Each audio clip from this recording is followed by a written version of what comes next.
What's up? Welcome to the Quick Talk Podcast. How are you guys? It's Saturday for me. I don't know when you're listening to this, but I got an interesting topic that's kind of like it's been in my mind all day actually since last night, and it's this idea of like reinventing the wheel or like how to get to the next step in our business, right? So like I made this Facebook post and I asked basically a simple question, what is the next system that you need to have completed in your business? For most of us, there's probably lots of issues and lots of like broken things inside of our business, but there's that one big domino, that one looming thing that maybe you neglected or you put off or whatever. So I asked this question and then the comments got like totally out of control. And some guy was just in left field, like in his own parallel universe, talking about the government and all this other stuff, which had nothing to do with my original question. And I thought it was really interesting because you've heard me talk on the show about how there's a difference between, competent advice and like unsolicited opinion. And like the world is so data, like I don't know, there's just like information everywhere. There's so much information. It can make you go numb. It can make you black out, right? And also on yesterday's podcast, I mentioned how I did a daily team meeting this week. And the reason I did it was super simple. Someone who is much further ahead in business than me told me to do it. So that's it. I just did it. I think we overcomplicate everything. Like we try to disagree with people that are further ahead, or we take advice from the wrong people, or we get distracted from the real issue at hand. And the fact is, for a lot of you, there's one thing that you should be doing, a system you should be building, something you should be focusing on, figuring out, but you don't want to because it's painful or annoying or frustrating or stressful or causes anxiety or whatever. And so you're not doing it. Or you'll read 10 different books instead of fixing that one thing. Or you'll go online and ask 50 questions in general about general business things. And it's like almost like you feel good because you're like engaged in some business conversation when really the only thing that has to happen is you building that next system. It's you accomplishing or figuring out or solving that next problem. And I think it's really funny, some of the best advice I heard was that you should never take advice from someone that you wouldn't trade places with. And so this thread's going on in this Facebook thing. And I started to get like a little bit sarcastic and irritated. And then I just stopped. I'm like, okay, whatever. But gosh, it was so annoying because it was so distracting and pointless. And the person giving the advice has no employees. And he was complaining that he can't find employees because the government has made it impossible for him to find labor. And there's a labor shortage. He's talking about all these, geopolitical reasons and all this crazy stuff. And I'm like, okay, hold on, like you don't have anybody on your team at all. Like, what are you talking about? Like, this person has convinced themselves that it's Mount Everest to find one person to work in their service company. Do you really think that that's true? Now, for that guy, it's 100% true. He's already screwed. It's over before he starts because his paradigm has caused him to shut down and to externalize all the issues and stuff. I just thought it was really fascinating. So there could be someone who's struggling with their business and they go on Facebook and they read a thread like that, and maybe they tried to make a couple hires and it was hard, or they had 5 people apply and set appointments for interviews and nobody showed up, which is super common in our space, right? People don't show up.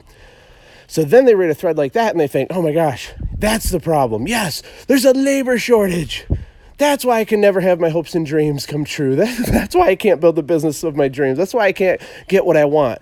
And it's such an easy trap to fall into, to externalize the problem, to convince yourself that you're the victim of circumstance.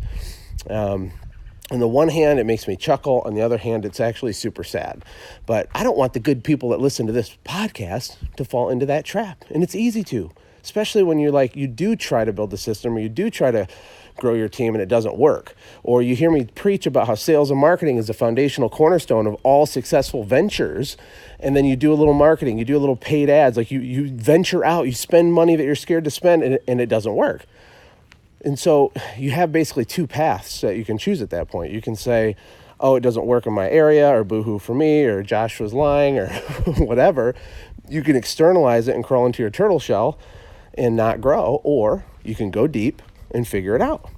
And that is the path. The path is to trust competent advice and go deep enough for it to work in your business.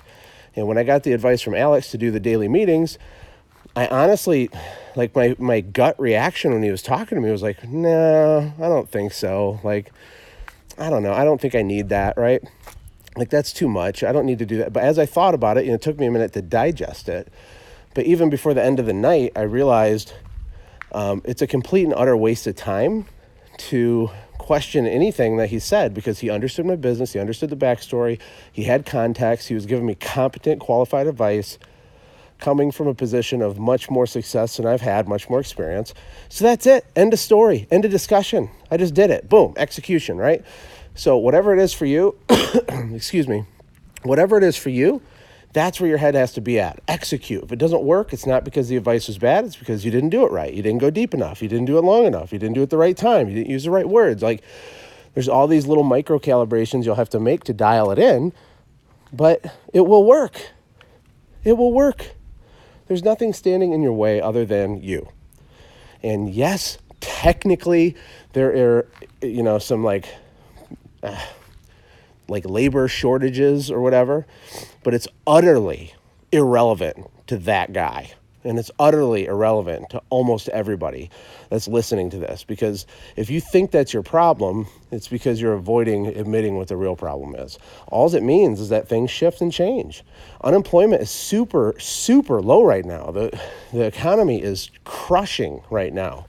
Millennials are not lazy, even though that's what we're told. They're just different. Every generation is different, and you either adapt and crush it, or you can cry and feel sorry for yourself and get left behind.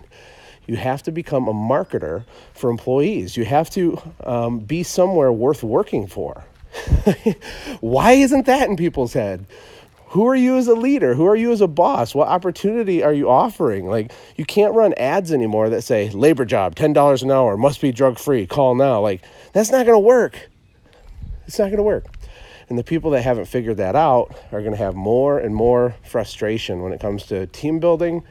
And the people that get super fun and edgy and focus deep on culture and are willing to pay premium salaries for rockstar A players and are willing to invest in relationship marketing with their team and go deep and stretch themselves as a leader and push their team. Like, if you do that, then you're going to just destroy everybody that you're competing with, because almost no one is willing to do any of this stuff. Almost nobody in the home service industry is even aware of this stuff. Just a tiny fraction of people in this space have ever even heard a podcast like this, have ever even considered something like this. They're out there surviving. They're stuck in their old habits, doing what they've always done, and that is an opportunity for you to sneak up and dominate and to become a complete nightmare to compete with. So that's it. I thought that was pretty good. I felt pretty passionate about that. Anyways, guys, I appreciate all the iTunes reviews that you've given me. I know that for you, you're like, oh, stop talking about the iTunes reviews. But that's like one of the biggest things you can do back for me if you're getting value out of this show, because it tricks the algorithm in iTunes to show this show to other people, and then they find it and listen to it, which is really cool and helps me. So I appreciate everybody that's done that. If you haven't done it, come on, man. It's the weekend, dog. Come on, throw me a bone. Help me out. I appreciate you guys. I'll talk to you tomorrow. Take care. God bless.